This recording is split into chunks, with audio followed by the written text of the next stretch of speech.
I'm honored to be here today to talk about some of the work of Upper Hammonds Plains Community Land Trust, to share, a bit more about myself and a bit more about my community. So the Upper Hammonds Plains Community Land Trust was founded out of necessity, and I'll explain that. But I wanted to start with our mission statement, which is our goal is to create a legacy of wealth and stability for Black communities through the responsible stewardship of land.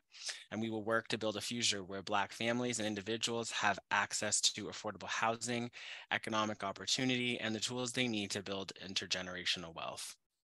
So for my presentation, I'm going to have to take us back before we can get to kind of where we are now, because the history really matters, in particular in Nova Scotia. So for myself, essentially, I started working for the province's housing organization, which was Housing Nova Scotia. I worked there for several years as a housing navigator, and I delivered housing programs. And then there was basically situations where I couldn't help certain people, Black people that lived in historical African Nova Scotian communities, because you had to own your own home.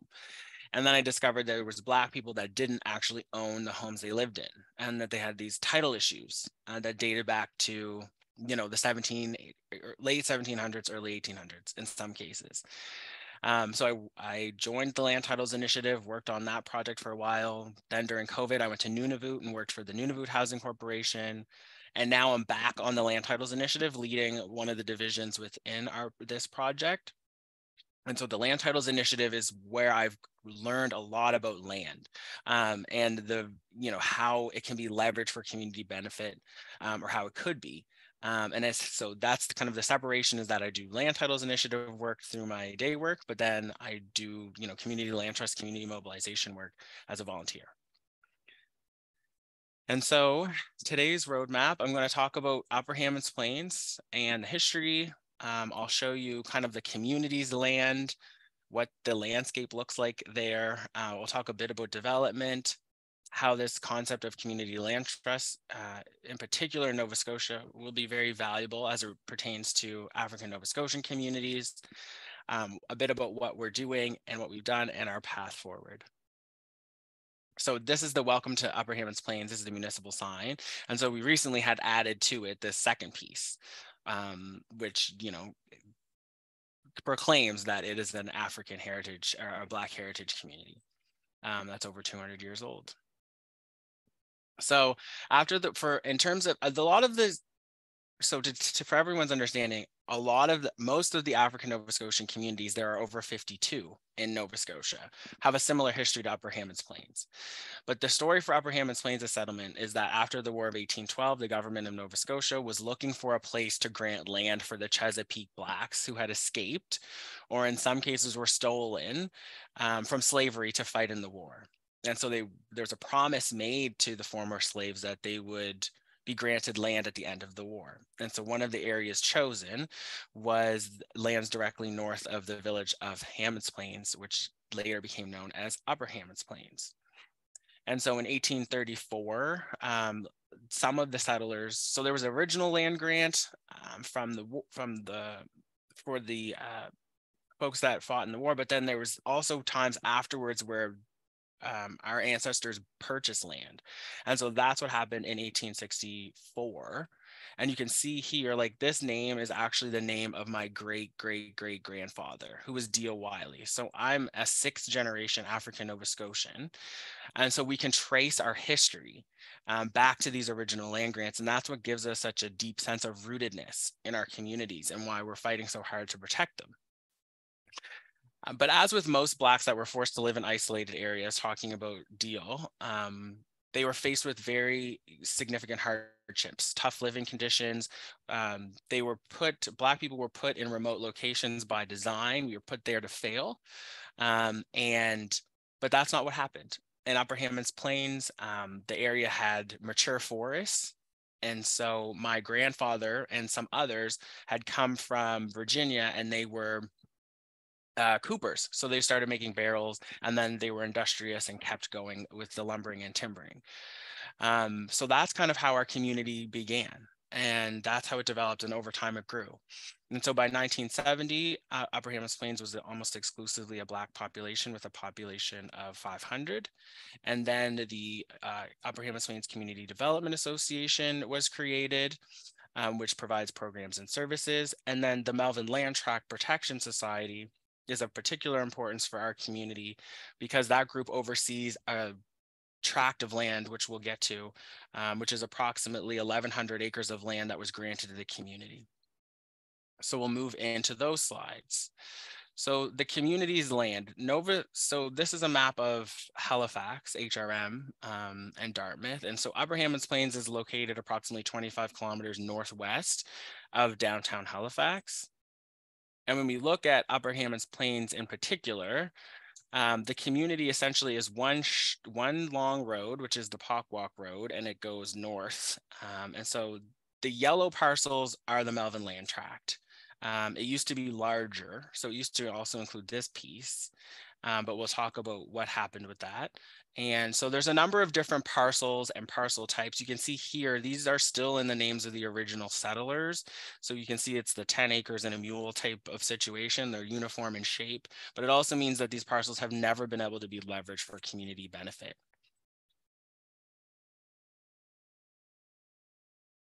So we'll move on to development. So there's a lot of development that's happening in Upper Hammonds Plains because of the zoning. And so, as we know, systemic racism has caused centuries of inequality, and this has compounded most powerfully through land and housing. Since most wealth generation in our country is generated through equity, this means that there's a smaller number of community members that have the capacity to purchase property or to finance developments. And so, further to that, the GU1 zoning, which was really open zoning, which was put in place for us to have more uses over our parcels, has in recent years made way for outside developers or outside investors to come in and leverage that zoning for their own benefit. So they're developing a significant amount in our community. And so you can see images here of the types of developments that they're doing, and then they're selling the whole properties or they're renting them, and the rents are really high. They're about over $2,000 for a 2-bedroom. And this would be considered a rural area. And then we see businesses like the picture on the right, which shows, auto salvage yards, because the zoning allows for kind of open uses. The other thing that we see happening is that developers will buy parcels, subdivide the parcel, and then, put out proposals for large scale developments to happen on them.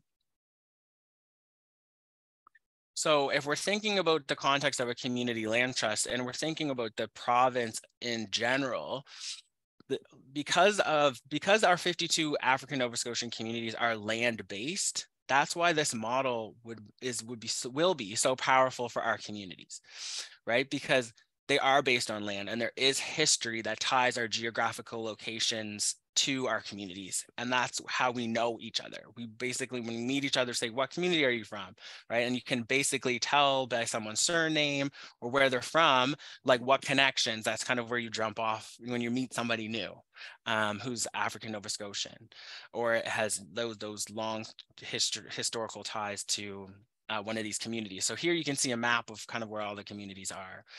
And so our communities have few examples of affordable housing or social housing that we would expect to find across the housing continuum, but we have this kind of capacity to be able to do it if we can gain possession of land parcels in our communities. And so that is one of the primary missions of our community land trust in particular. So what have we done? The Upper Hammonds Plains Community Land Trust was founded last February in 2022. And since then, we've been very busy with a number of different projects, but essentially it comes down to a couple of key areas, which are community mobilization, rezoning, and building strategic partnerships. So of course I had this idea that we were going to get, we were going to found, and all of a sudden we were going to be developing, but we realized that wasn't going to be the case. And there's a lot of work that needs to be done in terms of getting everyone on the same page and promoting this model. And so that's really been what's been driving a lot of our work. in the first bit of our project. We did receive funding from the provincial government, from Housing Nova Scotia. So we were able to hire some consultants and get our website created and do a couple of other activities in terms of long-range planning.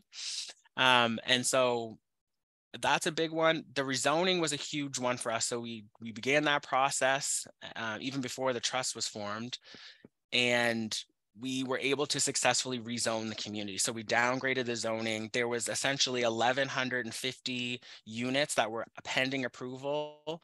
We were able to prevent 500 of those units from getting developed because they happen as of right. So they don't involve the community when they happen, but 700 units will still be built.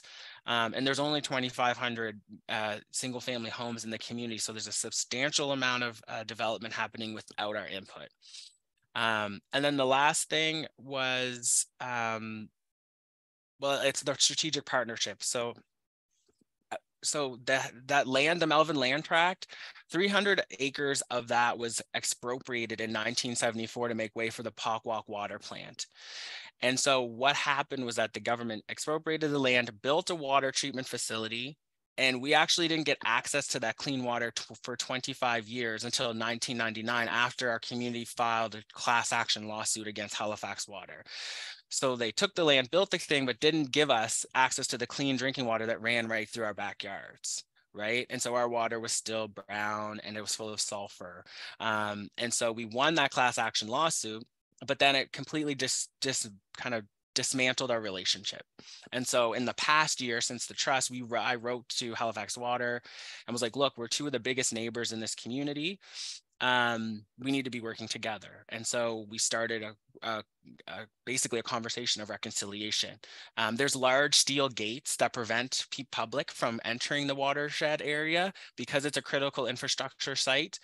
And I'd never been through those gates, and we were invited into the gates. We toured the facility. And so we're going to be working with them, with Halifax Water, to build a resource plan for that large 900-acre tract of land in the back. So it's stuff like that our trust is really focused on right now, so that we can get to the affordable housing piece. So that kind of gives you an idea of what we've done. Our path forward is going to be to, of course, provide affordable housing opportunities, home ownership opportunities, to bring land parcels to their highest and best use. And we also want a community, we're really focused on community planning. You know, our communities don't think 5, 10, 15, 30 years ahead like we should be, because we've been absent from those planning conversations with our municipality. And so that is one thing that we're very focused on, is that long range planning piece. And so we'll be able to, through that, hopefully get conveyance of parcels. Our community land trust doesn't actually own any land yet. So we're developing strategies for how to gain possession of some of those types of parcels, those colored parcels you saw in the beginning. But we have incorporated, we have been doing community consultation. Our strategic plan will be done by the end of March. And so we'll be moving into some of these midterm plans. And really our focus is, again, to build that economic stability, but really just to stabilize our community and to have that long range plan for the future. So I'll leave everyone with that, and I appreciate your attention.